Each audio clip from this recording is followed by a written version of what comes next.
This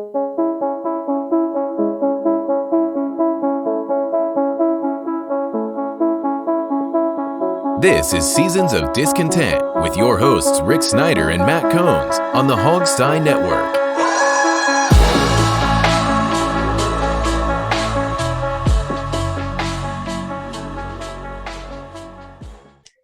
Welcome to Seasons of Discontent, Season 7, Episode 29, brought to you by Rick Snyder's Washington across social media. And I'm Rick Snyder. I'm Matt.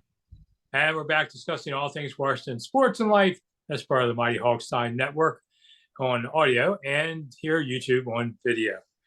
All right, so those mighty Washington Commanders, Matt, they're going to be playing Atlanta, which will not have their great tight end Pitts, who got hurt. Boy, the team lucked out there because they can't cover a tight end and save their soul.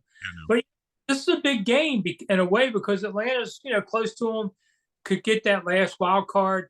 You win this, you got the head-to-head tiebreaker, which is huge on that. So I'm expecting a majority Commanders crowd at FedEx Field, partly because I don't know any Falcons fans. Man, Falcon Fly or whatever it is not been heard in a long time since the Dirty Bird, whatever. They're the Dirty Birds. Yeah, I covered that Super Bowl, but I don't know. It's kind of a weird game, and you hate getting. There's nothing to really feel like you're getting up for because they don't really play the Falcons much, and it's not a sexy game. But that's the game you got to win. And if they win that would be, 6 or 7 or something like that. So this team is rocking along, but I just don't know what to really expect. Well, it is an important game because Atlanta is also vying for a wild card. I know I think they're in second place, a half game behind Tampa as of yesterday or Sunday. Yeah, I mean, it's at this point, Rick, every game is important. And I'll be honest with you, the Giants are fraudulent. So if you want to play a little forecasting, they play Atlanta, they play the Giants, they have a bye, and then they play the Giants again after the bye. I don't think the Giants are their 7-3 record. I think they had a couple cupcakes in there and caught teams at the wrong time, and teams that probably underestimated them that they got wins over.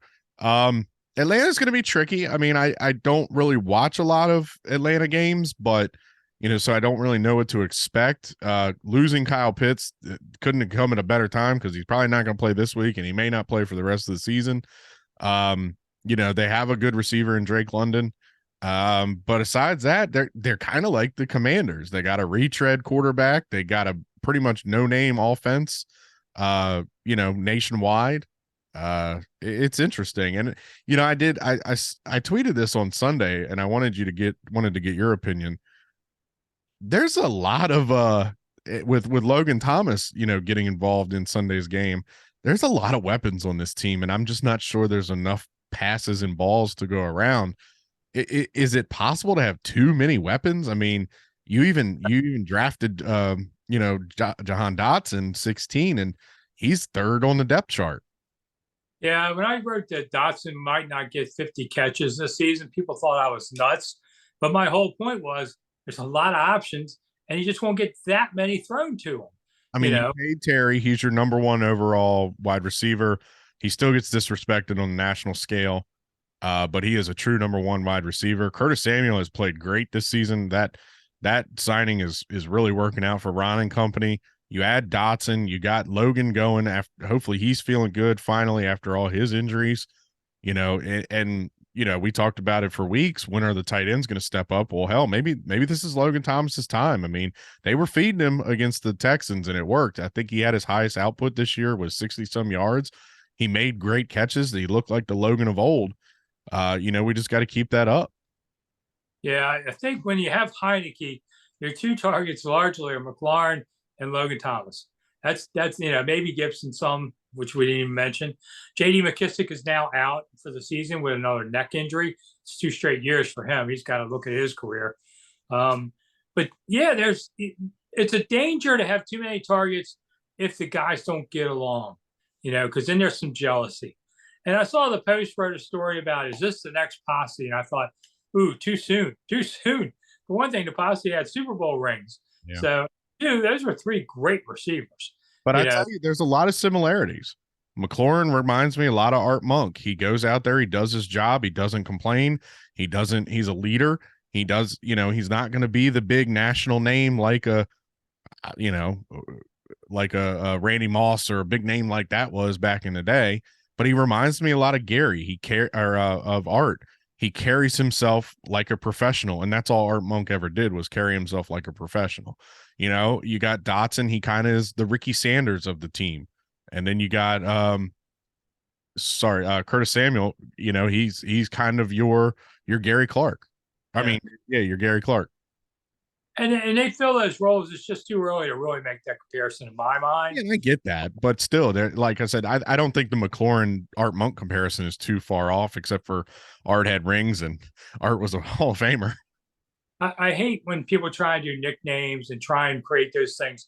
I think you have to be organic. And what we've seen now is this video coming out where left hand up for Commanders thing. That is a perfect example of the public just coming up with something. And I guess it's catching fire. Well, it's better than that garbage song that the team released. Let's be honest. Nobody sings that anymore. I've heard it once, and it's poo-poo. When they go back to being the Redskins under Bezos, nobody will sing that anyway. But and they sing Hail the Redskins anyway in the stands. I know.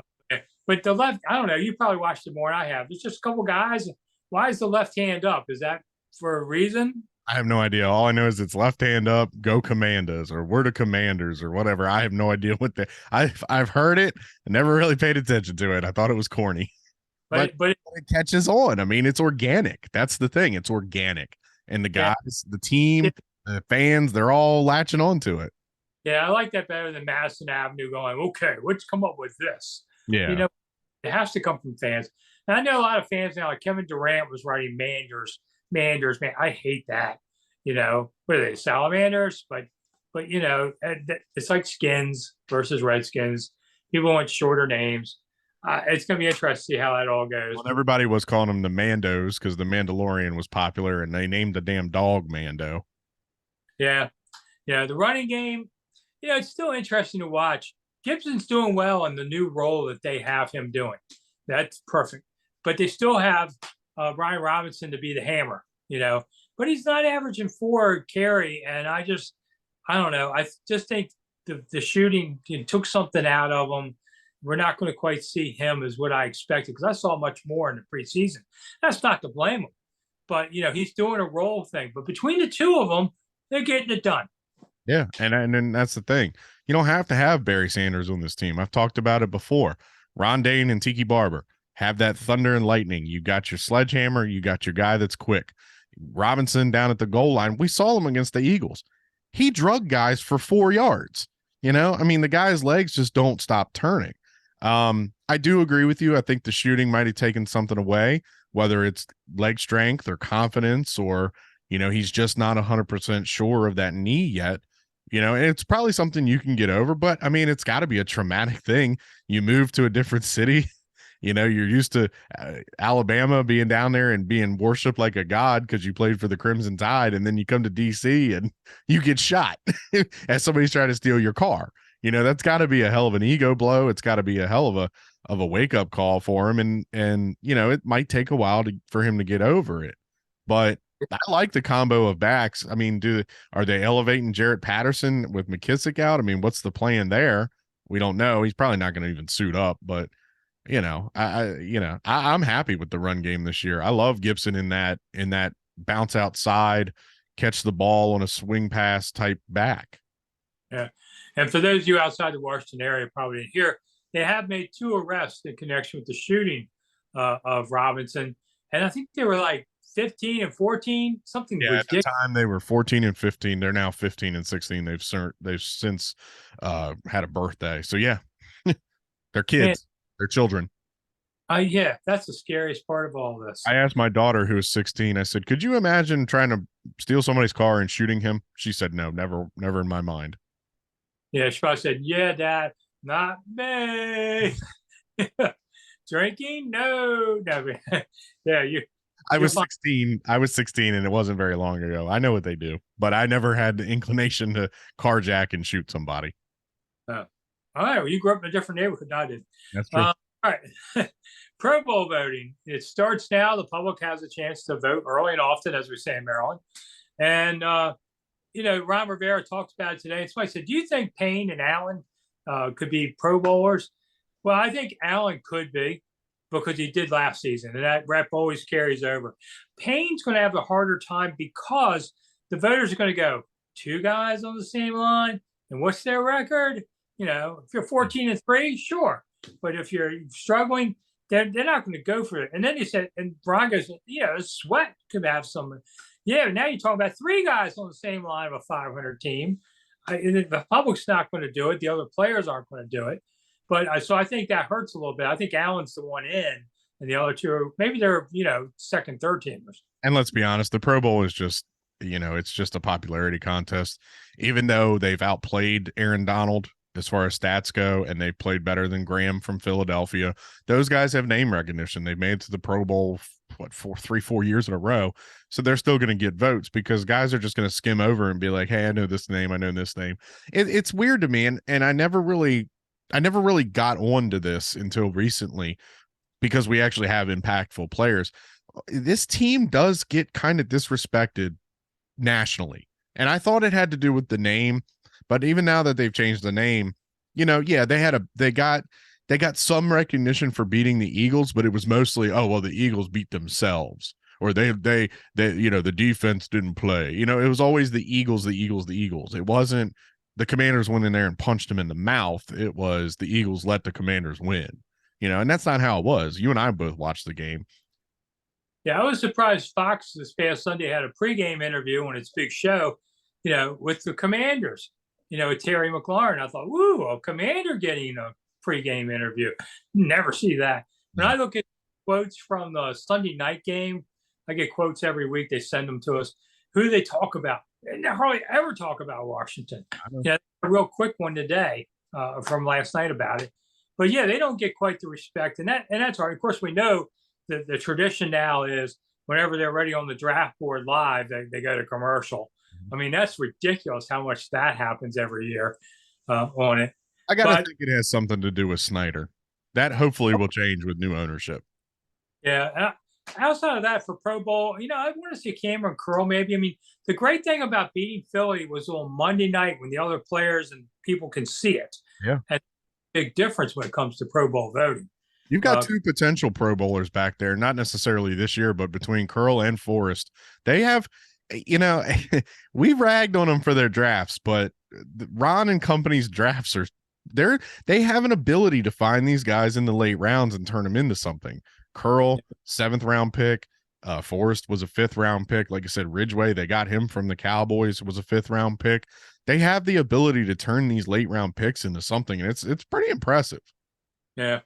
All right, picks time. Last week I almost had it right. I had Washington 23-17. They won 23-10. But I'm going to go a closer game this week. I'm going to go Commanders 20, Falcons 17. I'm going to go 27-24 Commanders. All right, a couple homers. What can I say? Yeah, well. Yeah, it's going to be. You win 5 of 6. I mean, you kind of got to roll with the hot hand, right? Yeah, we're going to be called Seasons of Content pretty soon. All right. What are we going to complain about? Yeah. All right, we're out of here. I'm Rick Snyder. I'm Matt. Everybody have a happy Thanksgiving. Oh, yeah. Eat some turkey. There you go. Bye.